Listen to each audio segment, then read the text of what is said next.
സുഹൃത്തുക്കളെ, സഹോദരങ്ങളെ, അപ്പോൾ വീണ്ടും സെൻറ്റ് റീത്താസ് പള്ളുരുത്തിയിലെ സെൻറ്റ് റീത്താസ് പബ്ലിക് സ്കൂളിനെ പറ്റിയാണ്.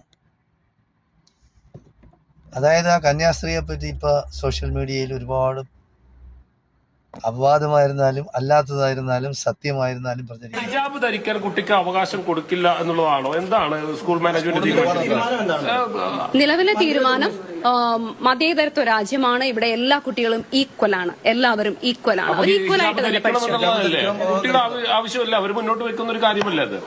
ഇത് ഈക്വൽ ആയിട്ട് നമ്മൾ പറഞ്ഞിരിക്കുന്ന കാര്യമാണ്. ഓരോ കുട്ടിക്കും ഒരു സ്റ്റാൻഡേർഡ് റൂളിന്റെ അകത്ത് ഒരിക്കലും ഇന്ന ആള് ഇന്ന ധരിക്കണം എന്നുള്ളത്, അല്ലെങ്കിൽ ഇന്ന ആള് ഇത് ധരിക്കണം എന്നുള്ളത്, ഈ മതത്തിൽപ്പെട്ടവർ ധരിക്കണമെന്ന് ഒരിക്കലും എഴുതാൻ പാടില്ല. സ്കൂളില് മുസ്ലിം മാനേജ്മെന്റ് സ്കൂളുകളിൽ തൊപ്പി ധരിക്കുന്നത് ചിലയിടങ്ങളിൽ അത് യൂണിഫോമിന്റെ ഭാഗമായിട്ട് പുസ്തകങ്ങളിൽ പ്രോസ്പെക്ടസുകളിൽ എഴുതി വെച്ചിട്ടുള്ളതാണ്. അതുപോലെ പെൺകുട്ടികൾക്ക് തലമറക്കുന്നതും എഴുതി വെച്ചിട്ടുള്ളതാണ്.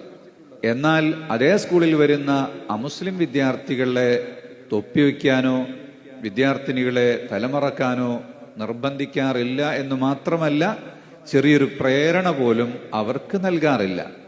കാരണം അതവരുടെ മതത്തിന്റെയോ ആചാരത്തിന്റെയോ സ്വാതന്ത്ര്യമാണ്, അതവർ പാലിച്ചുകൊള്ളട്ടെ എന്ന് തന്നെയാണ് വെക്കുന്നത്.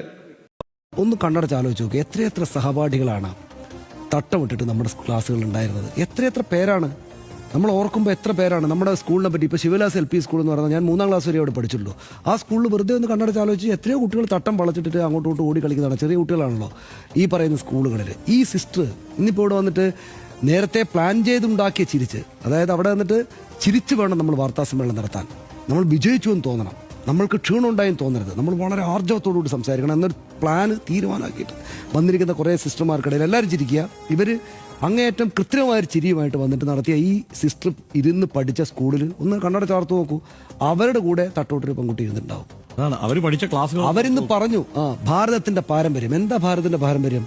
530 കൊല്ലം ഇവിടെ മുഗളന്മാർ ഭരിച്ചു. മുഗളന്മാരാരാ? മുസ്ലിങ്ങളാ. 530 കൊല്ലം, 5 നൂറ്റാണ്ടിലേറെ, 5.5 നൂറ്റാണ്ട് മുഗളന്മാർ ഭരിച്ചിട്ടും മുസ്ലിങ്ങളും ക്രിസ്ത്യാനികളും ഹിന്ദുക്കളും ഏകോദര സഹോദരങ്ങളെ പോലെ ജീവിക്കുന്ന രാജ്യമാണ് ഇന്ത്യ. ലോകത്തിൽ എന്തുകൊണ്ടാണ് ലോകത്തിൽ നരേന്ദ്രമോദിക്ക് ഇത്ര വലിയ ആദരവ് കിട്ടുന്നത്? ലോകത്ത് എല്ലായിടത്തും ചെല്ലുമ്പോൾ ഇത്ര വലിയ ബഹുസ്വരതയാർന്ന ഒരു രാജ്യത്തെ നയിക്കുന്ന നേതാവാണ്. എന്തുകൊണ്ടാണ്? അദ്ദേഹത്തിന്റെ രാഷ്ട്രീയം എന്തോ ആയിക്കോട്ടെ, പക്ഷേ ഇതൊരു സവിശേഷതയാർന്ന രാജ്യമാണ്. മറ്റു രാജ്യങ്ങൾക്ക് ആളുകൾ കണ്ടാൽ മനസ്സിലാവില്ല, കാരണം അതെല്ലാം പല പല വംശീയതയും മതപരമായിട്ടൊക്കെ ഒറ്റ സ്ഥലത്താണ്. ഇവിടെ 10,000-കണക്കിന് ഭാഷകൾ, ഇത്രമാത്രം വലിയ മതങ്ങൾ ഒന്നിച്ച് ജീവിക്കും. ഈ കന്യാസ്ത്രീ പണ്ട് പഠിച്ച ഹയർ സെക്കൻഡറി സ്കൂളിൽ കന്യാസ്ത്രീ വേഷമണിഞ്ഞാണ് ക്ലാസ്സിലിരുന്നതെന്നാണ് ഫോട്ടോ കണ്ടിട്ട് മനസ്സിലാകുന്നത്. ബാക്കിയുള്ള കുട്ടികളെല്ലാം ആ സ്കൂളിൻ്റെ ഡ്രസ് കോഡ്. അപ്പോൾ ഇവർക്ക് പ്രത്യേകമായ എന്ത് അവകാശമാണ്? അപ്പോൾ ഇവർക്ക് അപ്പോൾ ഇവർ പഠിച്ച സമയത്ത് അവരുടെ കന്യാവസ്ത്രം അണിഞ്ഞുകൊണ്ട് അവർ ക്ലാസ്സിൽ പോയിരുന്നു പഠിച്ചു. അപ്പോൾ ബാക്കിയുള്ള ഒരു കുട്ടി, ഒരു മുസ്ലിം കുട്ടി തലയിൽ തട്ടമിട്ടപ്പോൾ ഇവർക്ക് ഭയമാവുന്നു, അസ്വസ്ഥത ഉണ്ടാവുന്നു. അതുകൊണ്ട് ക്ലാസ്സിൽ കയറ്റാതെ സ്കൂളിൽ നിന്ന് പുറത്താക്കിയിട്ടില്ല എന്നാണ് പറയുന്നത്.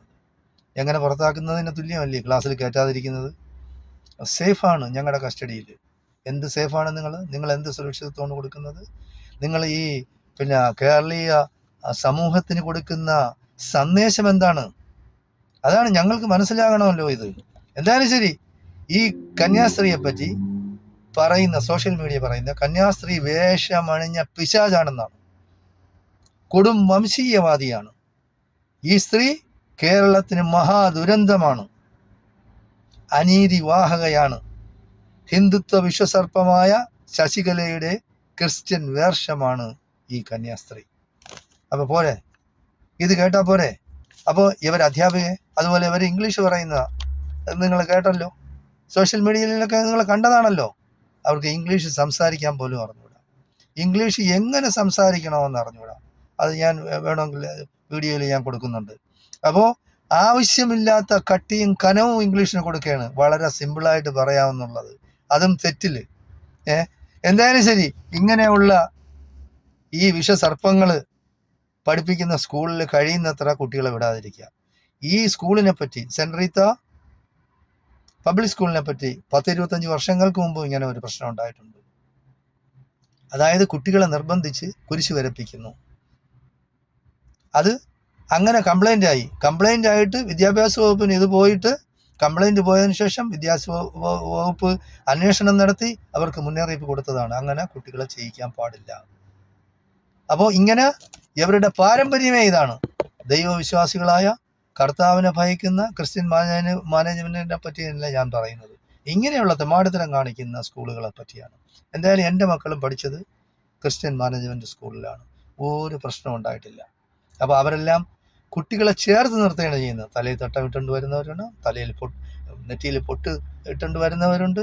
അതിനെന്താ പ്രശ്നം? ഇവർക്ക് അസ്വസ്ഥതയും ഭയം ഉണ്ടാകുന്ന അവർ ധരിക്കുന്ന വസ്ത്രം തിരുവസ്ത്രമാണ്. അത് പിന്നെ ആർക്കും വേറെ മാറ്റാൻ കഴിയില്ല. അവർക്ക് എന്താ പ്രത്യേകമായ മൗലിക അവകാശങ്ങളിലെല്ലാം പെടുത്തിയിട്ടുണ്ടോ? അതൊന്നും ഇല്ലല്ലോ. ഇവര് നടത്തുന്നത് അൺഎയ്ഡഡ് സ്കൂളാണ്, ശരിയാണ്. അൺഎയ്ഡഡ് സ്കൂളാണെന്നും പറഞ്ഞ് എന്ന് തോന്നിയവാസവും കാണിക്കാവുന്ന ഒരു നിയമവും ഇല്ല, അത് ഗവൺമെന്റ് അംഗീകരിക്കുകയില്ല. ഇപ്പൊ ലേറ്റസ്റ്റ് ആയിട്ട് PTA പ്രസിഡന്റ് ജോഷി കൈതവളപ്പലിനെതിരെ ഒരു കംപ്ലൈന്റ് മുഖ്യമന്ത്രിക്ക് കൊടുത്തിരിക്കുകയാണ്. ആര്?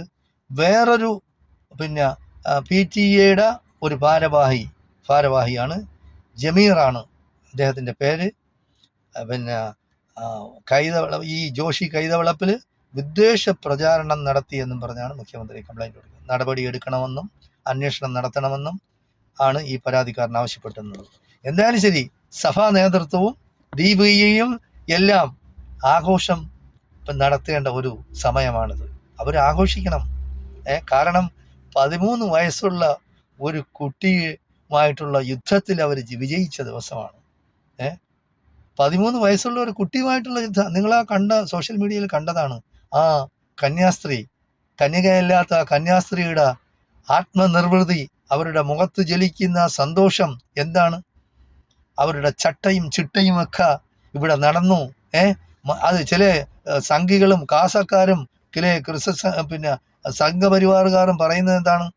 അതായത് അവരുടെ നിലപാടുകൾ ശരിയാണ്, ക്രിസ്ത്യൻ മാനേജ്മെന്റിന്റെ നിലപാടുകൾ ശരിയാണ്, ബാക്കിയുള്ളവരുടെ നിയമം അനുസരിച്ചല്ല ചെയ്യേണ്ടത്, നിങ്ങളുടെ നിയമം അനുസരിച്ച് തന്നെ ചെയ്യണം.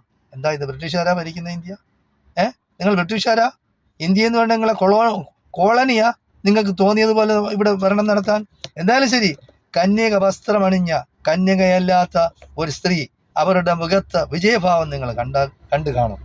ആ ആത്മസംതൃപ്തി, 13കാരിയെ യുദ്ധത്തിൽ തോൽപ്പിച്ച ആത്മനിർവൃതി, ആ സന്തോഷം, സ്നേഹത്തിന്റെ മാലാഖ പോലും. ഇങ്ങനെ ഒരു സ്നേഹത്തിന്റെ മാലാഖയുണ്ട? അവരിട്ടിരിക്കുന്ന വസ്ത്രത്തോട് ഏറ്റവും കുറഞ്ഞ ഒരു നീതി പുലർത്തണം. ആ വസ്ത്രം ധരിക്കാനുള്ള യാതൊരു യോഗ്യതയില്ല. പറയുന്നതെന്ന് പറയുന്നത് കർത്താവിന്റെ മണവാട്ടിയാണെന്നാണ്. കർത്താവിന്റെ മണവാട്ടി എന്ന് പറഞ്ഞാൽ അതിന്റെ അർത്ഥം എന്താണ്? മലയാളത്തിൽ പറഞ്ഞാൽ കർത്താവിന്റെ ഭാര്യ എന്നാണ്. അപ്പോൾ നാളെ നമ്മളെല്ലാം മരിച്ച് സംഭവം, അതായത് കുറ്റവിചാരണ നടക്കുന്ന ദിവസം ഇവർ കർത്താവിന്റെ ഭാര്യ, അതായത് ദൈവത്തിന്റെ ഭാര്യയാണെങ്കിൽ നമ്മളെല്ലാം ഒരു സ്വർഗത്തിൽ കയറ്റും. അതായത് ഹിന്ദുക്കളും മുസ്ലിങ്ങളും ഒന്നും സ്വർഗത്ത് പോകില്ല. ഈ ക്രിസ്ത്യാനി, ഇവർ പറയുന്ന ക്രിസ്ത്യാനികളെ പോവുള്ളൂ സ്വർഗത്ത് പോകാനുള്ള. അപ്പോൾ ഈ കാസക്കൂസക്കാരും സംഘപരിവാറുകാരും എവിടെ അടുത്ത് ചോദിക്കണം, ഞങ്ങൾ ഹിന്ദുക്കള് സ്വർഗത്ത് കയറും, അതേ ക്രിസ്ത്യാനികൾ മാത്രമേ കയറുള്ളൂ? അത് നിങ്ങൾ ചോദിക്കേണ്ട ചോദ്യങ്ങളാണ്. ഓക്കെ, ശലയിൽ ഒരു തട്ടം അധികമായി ഉണ്ടാകുന്ന അതില് ഈ സ്ഥാപന അധികാരികൾ അസ്വസ്ഥപ്പെടേണ്ട കാര്യമുണ്ട്. സോഷ്യൽ മീഡിയയിൽ ജനങ്ങൾ ചോദിക്കുന്നതാണ്, വൈവിധ്യങ്ങളെ ഉൾക്കൊള്ളാനുള്ള ഒരു മനോഗതി ഇവർക്കുണ്ടാവണം, വൈവിധ്യങ്ങളെ ഉൾക്കൊള്ളണം. അതാണ് ഭാരതീയ സംസ്കാരം. ഇവർ ഭാരതീയ സംസ്കാരത്തെ പറ്റി ഘോരഘോരം സംസാരിക്കുകയാണ്. സാഹോദര്യവും സ്നേഹവും സഹകരണവും സൗഹാർദ്ദവും ഒക്കെ പറയാണ്. അപ്പോൾ ഭാരതീയ ചിട്ടയെന്ന് പറയുന്നത്, ഭാരതീയ സംസ്കാരം എന്ന് പറയുന്നത് വൈവിധ്യങ്ങളെ ഉൾക്കൊള്ളാനുള്ളതാണ്. അതായത് ലോകത്തെവിടെയും കാണാത്ത ഒരു പ്രത്യേകമായ ഇതാണ് നമ്മുടെ ഇന്ത്യയിൽ. അപ്പോൾ ഭാരതമെന്ന് വിളിക്കുന്നുണ്ട്. എന്തുകൊണ്ടാണ്? ഈ ഭാരതി ഉണ്ടല്ലോ നിൽക്കുന്നത് വിഷസർപ്പമായിട്ട്. അതിന്റെ ഫോട്ടോ ഞാൻ വിടുന്നുണ്ട്. വിഷസർപ്പമായിട്ട്. അപ്പോൾ നമുക്ക് കാര്യങ്ങൾ മനസ്സിലായി എന്താണെന്ന്. ഈ സ്ഥാപനങ്ങൾക്ക്, അതായത് വിദ്യാഭ്യാസ സ്ഥാപനങ്ങൾക്ക് വൈവിധ്യങ്ങളെ ഉൾക്കൊള്ളാനാകാത്ത എന്താണ് തടസ്സം? അങ്ങനെയുള്ള നിയമാവലി ഉണ്ടെങ്കിൽ അത് തിരുത്തുക തന്നെ വേണം. അതിൽ യാതൊരു സംശയമില്ല, അത് തിരുത്തണം. അല്ലെങ്കിൽ ഇവരെ മൂക്ക് കയറിടണം. അവരുടെ അംഗീകാരം, ഈ സ്കൂളിനുള്ള അംഗീകാരം റദ്ദാക്കണം. ഇവിടെ പലരും പല രീതിയിലും പറയുന്നുണ്ട്. ജയശങ്കറും മറ്റവനും മറിച്ചതും. ജയശങ്കറുണ്ട്, ഒരു ആരിഫുണ്ട്, ഒരു പണിക്കരുണ്ട്, ഇവരൊക്കെ അതിൻ്റെ ബാക്കിൽ നടക്കുകയാണ്. യവന്മാരാരും സ്വർഗത്ത് പോകില്ല എന്ന് ഈ ക്രിസ്ത്യാനികൾ പറഞ്ഞു കൊടുക്കും. അതും കൂടെ മനസ്സിലാക്കണം. അപ്പോൾ നിങ്ങളിപ്പോൾ മുസ്ലിങ്ങളെ ഒരു പ്രശ്നമായിട്ടാണ് ഇത് എടുക്കുന്നത്. ഇത് മുസ്ലിങ്ങളെ മാത്രം പ്രശ്നമല്ല. ഇതെന്ന് പറയുന്ന കേരളീയ പൈതൃകം, കേരളീയ സംസ്കാരം അതിൻ്റെ അധപ്പതനമാണ്. ലോകത്ത് എവിടെയും കേരളീയർക്ക് പ്രത്യേകമായ ഒരു വിലയും നിലയുണ്ട്. അതിനെല്ലാം ഇല്ലാതാക്കാനാണ് ഈ കന്യാസ്ത്രീ ശ്രമിക്കുന്നത്. ഇവരുണ്ടാക്കിയ മുറിവ്, കേരള സമൂഹത്തിൽ ഉണ്ടാക്കിയ മുറിവ് അടുത്ത കാലത്തൊന്നും അത് ഉണങ്ങുന്നതല്ല. അത്രയ്ക്ക് വൃത്തികെട്ട രീതിയിലാണ് അവരുണ്ടാക്കി വെച്ചിരിക്കുന്നത്. അച്ചടക്കത്തിൻ്റെ പേരിൽ ഡ്രസ് കോഡ് നിശ്ചയിക്കാം നിങ്ങൾക്ക്, പക്ഷേ അത് പൗരൻ്റെ അവകാശങ്ങൾ നിഷേധിക്കുന്ന തരത്തിലാകരുതെന്നാണ് ഞങ്ങൾ ആവശ്യപ്പെടുന്നത്. ഓരോ പൗരനും, അത് സ്ത്രീയാവട്ടെ പുരുഷനാവട്ടെ കുട്ടികളാവട്ടെ, അവർക്ക് അവരുടേതായ അവകാശങ്ങൾ ഭരണഘടനയിൽ വ്യവസ്ഥ ചെയ്തിട്ടുണ്ട്. നമ്മൾക്ക് ഉറപ്പ് നൽകിയിട്ടുണ്ട്. അവരുടെ അവകാശങ്ങൾ നിഷേധിക്കുന്ന തരത്തിൽ നിങ്ങൾ നിയമം ഉണ്ടാക്കാൻ നിങ്ങൾക്ക് ആരും അധികാരം തന്നിട്ടില്ല. മുസ്ലിം കുട്ടികൾ ഹിന്ദു കുട്ടികൾ എന്ന് വേർതിരിച്ച് പരാമർശം നടത്തിയ ഈ സ്കൂളിൻ്റെ അഭിഭാഷക അതൊരു ഹിന്ദു സ്ത്രീയാണ്.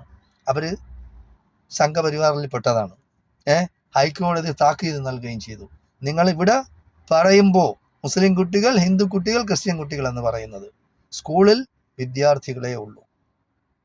ജസ്റ്റിസ് VG അരുണാണ് ഇവർക്ക് താക്കീത് കൊടുത്തത്. Big salute justice Arun.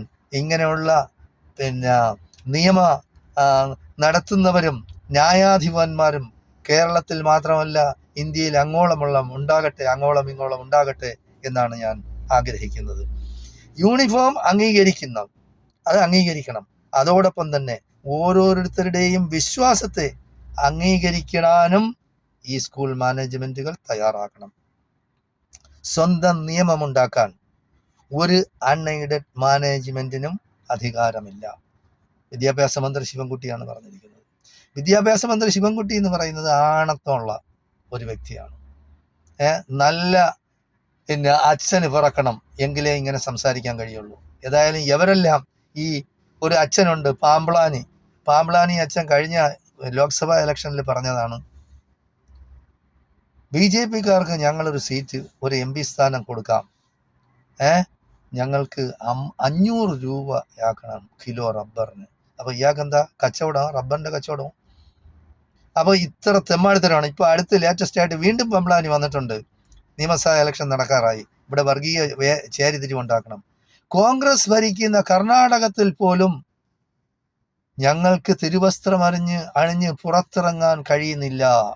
ആരാണ് നടത്താത്തത് അവിടെ? ഈ സംഘപരിവാറുകാരാണ്. കേരളത്തിൽ ഒരു നിറവും, കർണാടകയിലും ബാക്കി വടക്കേ ഇന്ത്യയിലോട്ട് അങ്ങോട്ട് പോകുമ്പോഴത്തേക്ക് വേറൊരു നിറമാണ്. എന്തായാലും ശരി, ഈ കന്യാസ്ത്രീയെ നമ്മൾ ഛത്തീസ്ഗഡിലത്തേക്ക് തന്നെ വിടണം. എപ്പോഴെങ്കിലും ഒരു സൗകര്യമുണ്ടെങ്കിൽ ഈ തള്ളെ ഒരു 10 ദിവസമെങ്കിലും ജയിലിൽ ഇടണം. എന്തായാലും ശരി, നിങ്ങളത് മരിക്കുന്നതിന് മുമ്പ് ജയിലിൽ കയറും, അതിന് തയ്യാറായിക്കൊള്ളണം. അപ്പോൾ നമ്മൾ ഇവിടെ പറഞ്ഞു വരുന്നത് ക്രിസ്ത്യൻ മാനേജ്മെൻറ്റും മുസ്ലിം മാനേജ്മെൻറ്റുകളും, അതായത് MES ആകട്ടെ, ക്രിസ്ത്യൻ മാനേജ്മെൻറ്റുകളാകട്ടെ, SNDP ആവട്ടെ, NSS ആവട്ടെ, ഇവരെല്ലാം കേരളത്തിൽ സ്കൂളുകളും കോളേജുകളും ഒക്കെ നടത്തുന്നുണ്ട്. ഇവിടെ എങ്ങുമില്ലാത്ത ഒരു പ്രശ്നമാണ് പുതിയതായിട്ട് സെൻറ്റ് റീത്ത പബ്ലിക് സ്കൂളിൽ കൊണ്ടുവന്നത്. അപ്പോൾ അതിൻ്റെ കാരണക്കാരി എന്ന് പറയുന്നത് ഈ തള്ള, ഈ ക്രിസ്ത്യാനി, കന്യകയല്ലാത്ത കന്യാസ്ത്രീ. ആ തിരുവസ്ത്രം അണിയാനുള്ള യോഗ്യത അവർക്കില്ല. അത് കേരള സമൂഹം മനസ്സിലാക്കണം. സാംസ്കാരിക കേരളത്തിന് അപമാനമാണ് ഈ സ്ത്രീ. എന്തായാലും ഇത്രയും പ്രശ്നമുണ്ടാക്കിയ ഈ സ്ത്രീക്ക് ശരിയായ രീതിയിൽ അതിൻ്റെ ഈ കേരളം ഭരിക്കുന്ന സർക്കാർ അല്ലെങ്കിൽ കേരളത്തിലെ വിദ്യാഭ്യാസ മന്ത്രിയെങ്കിലും ശക്തമായ നടപടിയെടുത്ത് ഇവരുടെ അധ്യാപനത്തിൽ നിന്ന്, അതായത് കുട്ടികളെ പഠിപ്പിക്കാൻ പാടില്ല എന്നുള്ള രീതിയിലുള്ള ഒരു നിയമം ഉണ്ടാക്കണം എന്നാണ് ഞാൻ ആവശ്യപ്പെടുന്നത്. ഞാൻ മാത്രമല്ല, കേരളത്തിലുള്ള എല്ലാവരും ആവശ്യപ്പെടും. കാരണം ഇത്രയും പച്ചയ്ക്ക് മതം പറയുന്ന, വർഗീയത പറയുന്ന വേറെ ഒരു അധ്യാപികയും ഞാൻ എൻ്റെ ജീവിതത്തിൽ കണ്ടിട്ടില്ല. അവരുടെ ആ വിജയഭാവം നിങ്ങൾ കണ്ടോ? പക്ഷേ ഇവരെയെല്ലാം തോൽപ്പിച്ചുകൊണ്ടാണ് ആ കുട്ടി പറയുന്നു, ഞാനിനി ആ സ്കൂളിലേ പഠിക്കാനില്ല, നിങ്ങൾ ഇനി എന്തെല്ലാം നടത്തിയാലും ശരി, ഞാനിനി ആ സ്കൂളിൽ പഠിക്കില്ല. അപ്പോൾ ആ സ്കൂളിൽ ആ പഠിച്ച കുട്ടി പോലും ആ സ്കൂളിനെ വെറുത്തു. ഇത് ആ കുട്ടി മാത്രമല്ല, അവിടെ പഠിക്കുന്ന കുട്ടികളിൽ ഭൂരിപക്ഷവും അവർ മനസ്സുകൊണ്ട് ഈ തള്ളെ വെറുക്കും. തള്ളേന്നേ ഞാൻ പറയുള്ളൂ. കാര്യം അത്ര വൃത്തികെട്ട മനസ്സിന്റെ ഉടമയാണ്, വികൃതമായ മനസ്സിന്റെ ഉടമയാണ്. ഒന്നുകിൽ ഈ സ്ത്രീയെ ഒരു സൈക്യാട്രിസ്റ്റിനെ കൊണ്ടുപോയി കാണിക്കണം. അവർക്ക് ആവശ്യമില്ലാത്ത സ്ഥലങ്ങളിൽ ചിരിക്കുന്നത് നിങ്ങൾ കണ്ടില്ലേ? അപ്പോൾ എന്തോ രോഗമാണ്, മനോരോഗമാണ്.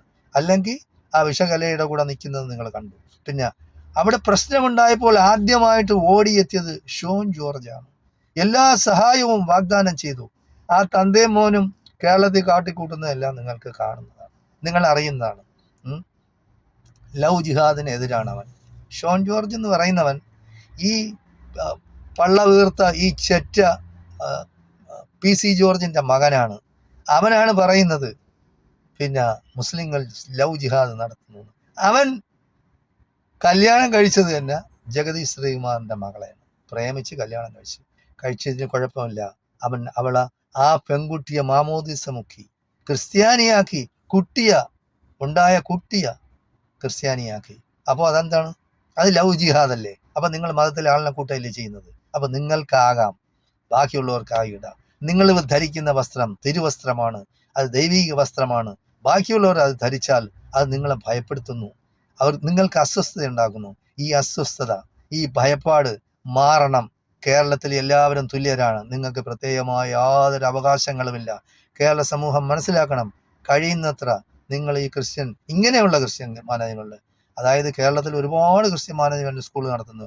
നല്ല അച്ഛന്മാരൊക്കെ നല്ലതുപോലെ സംസാരിക്കുന്നുണ്ട്, അവർക്കൊന്നും ഒരു കുഴപ്പമില്ല. ഇങ്ങനെയുള്ള സ്കൂളിൽ വിടുമ്പോൾ കുട്ടികളോട് നിങ്ങൾ ചോദിച്ച് മനസ്സിലാക്കണം, ഇവരെന്താണ് മതപഠനം വല്ലതും നിങ്ങളെ അടിച്ചേൽപ്പിക്കുന്നുണ്ടോ എന്ന്. എന്നിട്ട് കംപ്ലൈന്റ് ചെയ്യണം, ഇവരെ നിലയ്ക്ക് നിർത്തണം. കേരളത്തിൽ മതേതരമായ കേരളമാണിത്. എല്ലാ ജാതിയും മതവും എല്ലാ ജാതിക്കാരും ഒന്നിച്ച്, കുട്ടികളും മുസ്ലിങ്ങളും ഹിന്ദുക്കളും ക്രിസ്ത്യാനികളും ഒക്കെ ഒന്നിച്ചവർ പഠിക്കട്ടെ. ഒന്നിച്ച് പഠിച്ച് അവരവരുടെ ആ സംസ്കാരവും അവരുടെ മതങ്ങളും പരസ്പരം മനസ്സിലാക്കട്ടെ. നിങ്ങളെന്താ ഭയപ്പെടുന്നത്? ഭയപ്പെടുന്ന വേറൊന്നുമല്ല, ഇപ്പം മുസ്ലിങ്ങൾ നേരത്തെയൊന്നും വിദ്യാഭ്യാസത്തിന് പെൺകുട്ടികൾ പോകില്ലായിരുന്നു, കഴിയുന്നത്ര വിടയില്ലായിരുന്നു. അതായത് ഒരു 13-14 വയസ്സൊക്കെ ആകുമ്പോൾ വിവാഹം കഴിച്ചു വിടുമായിരുന്നു. അങ്ങനെയായിരുന്നു കേരളത്തിൽ നടന്നുകൊണ്ടിരുന്നത്. എന്തായാലും അതിനൊരു മാറ്റം ഉണ്ടായി. മുസ്ലിം കുട്ടികൾ, പെണ്ണായാലും ആണായാലും ലോകത്തിന്റെ പല ഭാഗങ്ങളിൽ പോയി വിദ്യാഭ്യാസം ചെയ്യുന്നു. അവൾ വലിയ വലിയ ജോലികളിൽ, സ്ഥാനമാനങ്ങളിൽ ഇരിക്കുന്നു. അതൊന്നും ഇവർക്ക് സഹിക്കാൻ കഴിയുന്നില്ല. അതാണ് ഇവിടുത്തെ പ്രശ്നം. നിങ്ങൾക്കറിയാം, ദളിത് വർഗ്ഗക്കാരെ ആയിരുന്നാലും ഇവരങ്ങനെയാണ്. ഇവർ ആളുകളെ ശേഖരിക്കുന്നെന്ന് പറയുന്ന ദളിതന്മാരെയും പാവപ്പെട്ടവരെയും അവർക്ക് എന്തെങ്കിലും നക്കും നുണയും കൊടുത്ത് അവരുടെ ആ വീക്ക്നെസ് മുതലെടുത്ത് ജാതിയെ വളർത്തുകയാണ്, മതത്തിനെ വളർത്തുകയാണ്. ഇങ്ങനെയുള്ള ചെറ്റകളെ നിലയ്ക്ക് നിർത്താൻ കേരളത്തിലെ നിയമമുണ്ടാകണം. കേരളത്തിലെ സാംസ്കാരിക കേരളം ഇതിനെതിരെ പ്രതികരിക്കണമെന്ന് എനിക്ക് പറയാനുള്ളത്. നന്ദി, നമസ്കാരം. ജയ് ഹിന്ദ്, ജയ് ഭാരത്.